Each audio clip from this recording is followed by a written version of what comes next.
साल 1881 एक ऐसा वक्त जब कुरान में लिखी एक बात सच साबित हुई थी। जी हाँ दोस्तों, 1881 में आर्कियोलॉजिस्ट की एक टीम को मिस्र के एक छोटे से गांव सकारा भेजा गया था किसी सर्वे के लिए, और तभी खुदाई के दौरान उन्हें कुछ ऐसा मिला जिसने पूरी दुनिया को हैरत में डाल दिया। आर्कियोलॉजिस्ट ने एक ऐसी चीज खोज निकाली थी जिसका जिक्र कुरान में बार बार किया गया था, और ये चीज कुछ और नहीं, मिस्र के बादशाह फिरौन की लाश थी। हमारे कई मुस्लिम भाई इस नाम से पहले ही वाकिफ होंगे, लेकिन जिनको नहीं पता उनको बता दें कि ये वही फिरौन था जिसने कत्ल करने के इरादे से मूसा अलैहिस्सलाम का पीछा किया था और फिर उसकी दरियाई नील में डूबकर मौत हो गई, जिसके बाद उसकी लाश कई सालों तक दुनिया की आंखों से ओझल रही। सबको ये तो पता था कि कुरान में फिरौन की लाश को कयामत तक महफूज रखने का वादा किया गया है, लेकिन ये किसको नहीं लगता था कि उसकी लाश आखिर कहाँ है। पर साल 1881 में सकारा में मिले इस ताबूत ने पूरी कहानी खुद ब खुद बयान कर दी। दोस्तों, आगे कुछ जानने से पहले आइए जरा एक नजर इसके इतिहास पर डालते हैं कि कौन थे मूसा अलैहिस्सलाम, क्यों और कैसे फिरौन की मौत हुई। दोस्तों, बता दें कि यही वो बादशाह था जिसने खुदाई का दावा किया था और इसारों पर जुल्म सितम के पहाड़ तोड़ दिए थे। जो उसे खुदा तस्लीम न करता उसे मिस्र की जमीनों में जिंदा दफना कर दिया जाता। एक बार मिस्र के बादशाह फिरौन ने एक ख्वाब देखा कि शाम की तरफ से एक आग आई और उस आग ने तमाम घरों को जला डाला, जबकि बनी इजराइल महफूज रहे। दहशत के आलम में दीदार होने के बाद फिरौन ने तमाम काहिनों और नजूमियों को जमा करके अपना ख्वाब बयान दिया। फिरौन ने जब अपना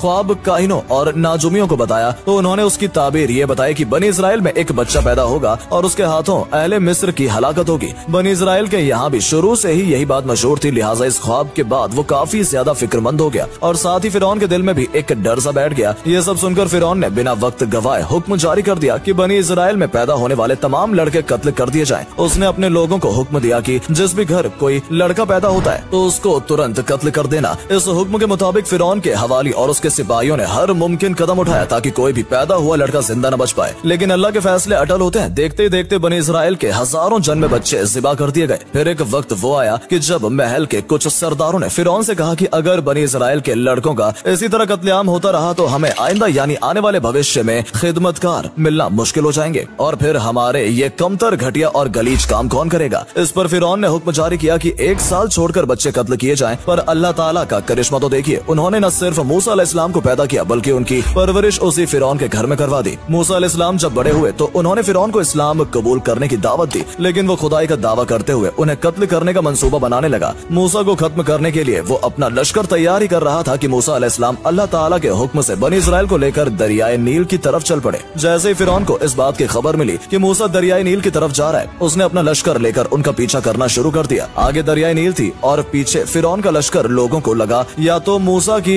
इस दरिया में डूबकर मौत होगी या फिर फिरौन की तलवार, लेकिन तभी अल्लाह ताला का हुक्म आया कि मूसा अपनी लाठी को इस दरिया पे मार। मूसा अलैहिस्सलाम ने जैसे अपनी लाठी दरिया पर पटकी, दरिया के बीचों बीच एक रास्ता बन गया और उनका पूरा लश्कर उसी रास्ते से दरिया पार कर गया। फिरौन ने जब मूसा को दरिया से गुजरते देखा तो उसने अपना लश्कर भी उसी रास्ते पर दौड़ा दिया और जैसे बीच में पहुंचा तभी हुक्म हुआ कि ए मूसा, अपनी लाठी जमीन पर पटक। मूसा अलैहिस्सलाम ने जैसे अपनी लाठी जमीन पर पटकी, दरिया फिर से तेजी से बहने लगा, जिससे फिरौन और उसका पूरा लश्कर उसी नील नदी में डूब गया। हजारों साल गुजर गए, न जाने कितने बादशाह आए और गए, कितनी सल्तनतें तबाह बर्बाद हो गई, पर किसी को ये याद न रहा कि मिस्र की सरजमी पर कोई फिरौन नाम का बादशाह भी गुजरा था। तभी अल्लाह ने अपनी किताब कुरान मजीद में मूसा अलैहिस्सलाम का जिक्र करते हुए फिरौन की मिसाल पेश की और फिर दुनिया ने फिरौन की लाश को ढूंढना शुरू किया। हर कोई जानता था कि अगर कुरान में फिरौन की लाश को महफूज रखने की बात कही गई है तो वो दुनिया के किसी न किसी कोने में जरूर मौजूद होंगे। और आखिरकार 1881 में आर्कियोलॉजिस्ट ने मिस्र के एक छोटे से गांव में फिरौन की लाश को ढूंढ निकाला। 1980 के दशक में जब फिरौन की लाश पर जब ज्यादा चर्चाएं होने लगी तो उसे रिसर्च के लिए फ्रांस की राजधानी पेरिस भेजा गया ताकि उसकी लाश पर गहराई से रिसर्च की जा सके। लेकिन इंटरनेशनल नियमों के मुताबिक इंसान चाहे जिंदा हो या मुर्दा, बॉर्डर पार करने के लिए उसका पासपोर्ट होना जरूरी है। यही वजह है कि फिरौन दुनिया का पहला मुर्दा इंसान था जिसका पासपोर्ट बनाया गया। मिस्र ने न सिर्फ फिरौन का पासपोर्ट बनाया बल्कि उसे पासपोर्ट में किंग का दर्जा भी दिया। जब फ्रांस ने फिरौन की लाश रिसर्च के लिए मंगाई तो उसकी जिम्मेदारी वहाँ के सबसे बड़े वैज्ञानिक मॉरिस बुकाई को सौंपी गई। इन्हें आज भी फ्रांस के इतिहास का सबसे बड़ा सर्जन माना जाता है। मॉरिस बुकाई की लिखी किताबें आज अमेरिका से लेकर यूरोप की बड़ी बड़ी यूनिवर्सिटी में पढ़ाई जाती हैं। इन्होंने कई सालों तक सऊदी अरब के किंग शाह फैसल के फैमिली डॉक्टर के रूप में अपनी सेवाएं दी थी। मॉरिस बुकाई ने जब फिरौन की लाश को देखा तो उनके दिमाग में सबसे पहला सवाल यही था कि आखिर फिरौन की मौत हुई कैसे। अगर उनकी मौत हुई भी है तो आज भी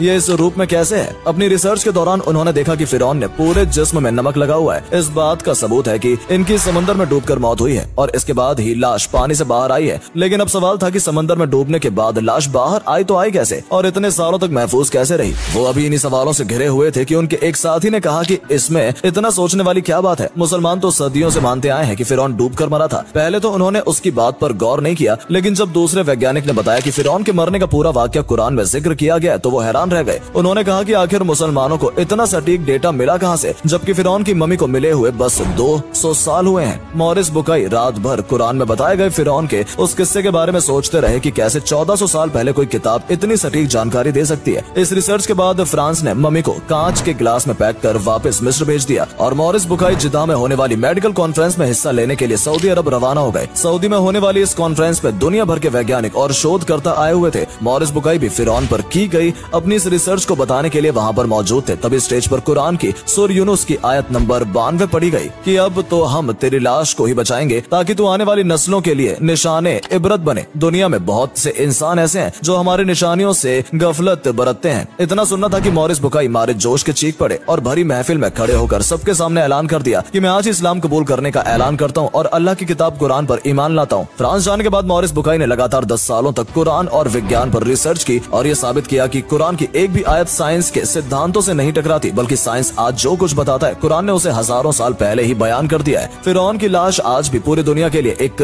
इबरत का निशान है, जो ये बताता है कि जिसने भी अल्लाह के हुक्म के खिलाफ जाने की कोशिश की है उसका क्या हाल हुआ।